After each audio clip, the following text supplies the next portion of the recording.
Hi there, year ones. I hope you've had a lovely, lovely weekend and that you're looking forward to another fantastic week of online learning. I know I am looking forward to seeing lots and lots of work on Seesaw.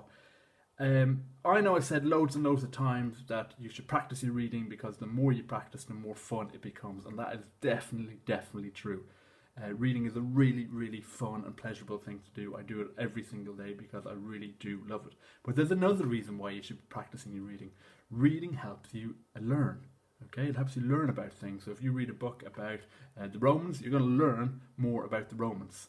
Okay, and sometimes books actually have a lesson in them. This book here today, which I'm going to read in a moment, this has a lesson in it, what we call a moral. Okay, and one of the things I will be asking you to do at the end is to work out what you think the lesson of the story is, what you think the moral of the story is.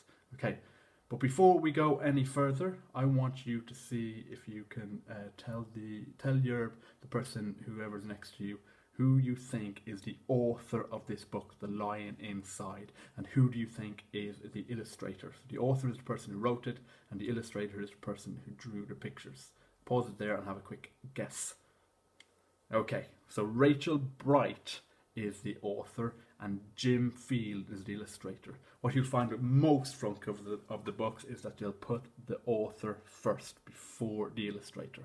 Okay, now in a moment I'm going to ask you to pause again, and what I'd like you to do is I'd like you to have a think about predict what you think is going to happen in the story. So you're going to have to use clues from the text, clues from the front cover, to give and use those as reasons why you think the book might be about whatever you think it might be about. And you could also predict what kind of characters you think these characters are. Like, what kind of mouse is this? Is he a kind mouse? Is he a clever mouse? What kind of lion is this? Okay, you're going to just use clues from these pictures to help you answer those questions. Okay, so once you've done that, we shall begin. The Lion Inside. In a dry, dusty place where the sand sparkled gold stood a mighty flat rock, all craggy and old. And under that rock, in a tiny full house, lived the littlest, quietest, meekest brown mouse. He was so very tiny, so incredibly small, that nobody noticed him, ever, at all. He got trod on and sat on and missed out for stuff, ignored and forgotten. Yes, mouse life was tough.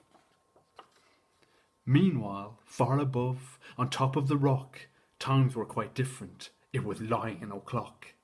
This huge, toothsome creature made sure everyone saw how important he was by how loud he could roar.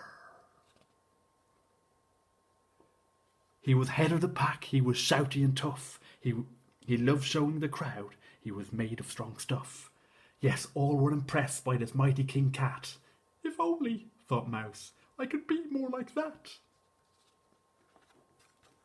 Then late, one dark night, in his Minnie Mouse bed, the cleverest thought popped into his head. He jumped from the covers and held up a paw. I've got it, he said. What I need is a roar.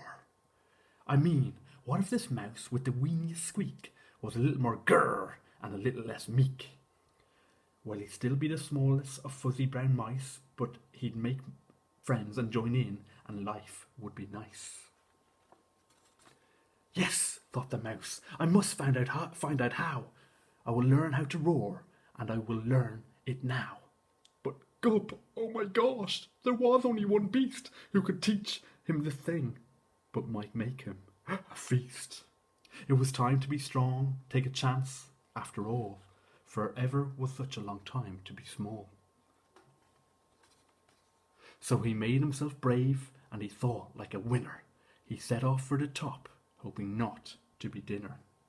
It felt like the scariest thing he could do, but if you want things to change, you first have to change you. The further he climbed, the closer he got to the slumbering lion reclining on top. Then at last, as he stood on his tippity toes, he found himself suddenly nose to nose. Ahem, pardon me. Wake up, Mr. Lion, you've got company. Squeak, Mr. Lion, what I've come to you for is squeak. Do you find you could teach me your roar? A silence befell that twinkling plain. Lion opened his eyes and puffed out his mane. Time slowed right down.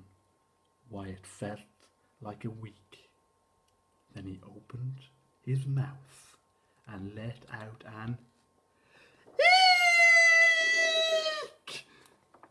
The lion was shaken, his paws all a fumble. He was backing away with a scrambling tumble. Don't hurt me, he whimpered. Oh, try to be nice. Well, my goodness, this lion was frightened of mice. Don't worry, Mouse peeped. I'm a friend, not a foe. Let's rock this together. We'll have fun, don't you know? That was a magical moment for sure, when Mouse didn't feel at all small anymore. He had found his true voice and learned to speak out, and for that you don't need to roar or to shout. And from that day and always the two were a pair. They both liked that rock better, now that rock was to share. The mouse, while still little, felt big in his head, and Lion, he still roared, but with laughter instead. Yes, that day they both learned that no matter your size, we all have a mouse and a lion inside. Now, I really, really enjoyed that story. I love the rhyme, and I really love the story. What I want you guys to do, as I said at the start, is I want you to have a discussion with the people around you about what you think the lesson of that story is, what the moral of the story is. And I also like you to think about the following. See, the mouse overcomes his fears and goes to the lion for help. Can you think of a time when you have overcome your fears? How did that feel? And what was the result? And what advice would you give to others? Okay? Have a lovely day, guys, and we will talk to you again tomorrow.